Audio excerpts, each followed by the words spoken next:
Hello students, मैं हूँ mystery और एक बार आपका फिर से स्वागत है मिस्ट्री के यूट्यूब के स्टडी मंत्र चैनल पर। आज हम लोग पढ़ने वाले हैं डीएनए माइक्रोएरे। तो डीएनए माइक्रोएरे क्यों की जाती है, इसको हम लोग डिस्कस करेंगे।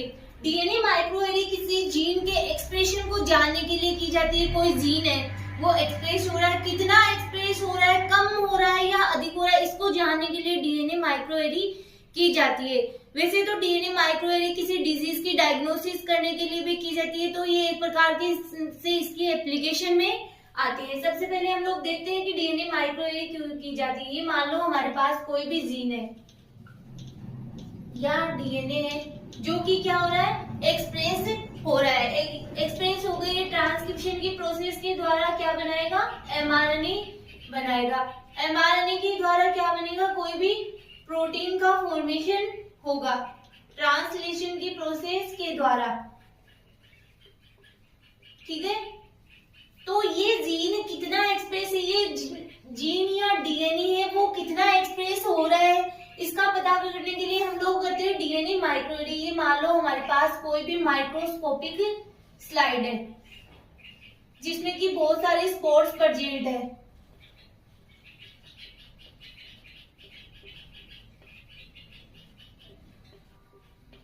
इन स्पोर्स में इस प्रकार के जीन प्रेजेंट है या डीएनए प्रेजेंट है जिनके सीक्वेंस हमें पता है, नॉन सीक्वेंस है। ये मान लो जीन 1 है, ये जीन 2 है, ये जीन 3 है, जीन 4, जीन 5, इस प्रकार से बहुत सारे अलग अलग टाइप के जीन प्रेजेंट है। इन सब के सीक्वेंस हमें ज्ञात है। तो डीएनए माइक्रोएरे के लिए हम लोग एक एक्सपेरिमेंट करते हैं। तो इसके लिए हम लोग सबसे पहले एक लेते हैं नॉर्मल सेल, एक लेते हैं कैंसरियस सेल। ये मान लो हमारे पास एक है नॉर्मल सेल, एक है कैंसरियस सेल। ये नॉर्मल सेल, एक है कैंसरियस सेल। अब ये दोनों सेल है, इनमें अपना अपना जीन, अपना अपना डीएनए प्रेजेंट है। ये जीन एक्सप्रेस होगा तो किसका फॉर्मेशन करेगा, एमआरएनए का फॉर्मेशन करेगा। ये जीन एक्सप्रेस होके एमआरएनए का फॉर्मेशन करेंगे। अब हम लोग इनका करते हैं रिवर्स ट्रांसक्रिप्शन। रिवर्स ट्रांसक्रिप्शन का मीनिंग होता है कि वापस से आरएनए से डीएनए का फॉर्मेशन। तो यहाँ पे जो हमें डीएनए मिलेगा वो होगा cDNA, कॉम्प्लीमेंट्री डीएनए। अब हम लोग इस डीएनए के साथ में एक फ्लोरोसेंट ऐड कर देते हैं। अब ये मान लो यहाँ पे ग्रीन कलर, यहाँ पे रेड कलर के फ्लोरोसेंट ऐड कर दिए। फिर हम लोग क्या करते हैं, इन्हें मिक्स करते हैं किसी ट्यूब में। Mix the samples.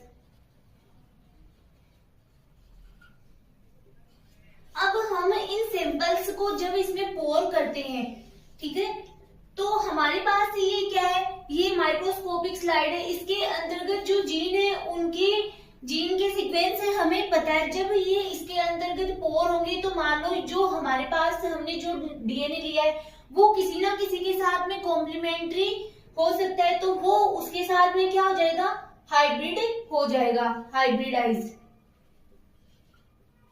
ठीक है, और जो हाइब्रिडाइज नहीं होंगे वो अलग से। ये मान लो यहाँ पे रेड कलर का फ्लोरोसेंट हमें दिखाई दे रहा है,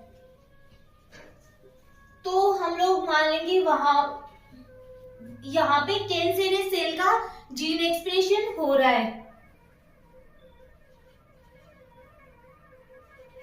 ठीक है, अगर कहीं पे ग्रीन कलर का फ्लोरोसेंट शो कर रहा है तो हमें क्या पता चलेगा, वहां पे कौन से जीन ज्यादा है, वहां पे नॉर्मल सेल के जीन एक्सप्रेस हो रहे। और जहां पे कुछ भी नहीं है वहां पे नॉट एनी सेल, कोई भी सेल एक्सप्रेस नहीं हो रही, किसी भी सेल के जीन एक्सप्रेस नहीं हो रहे हैं।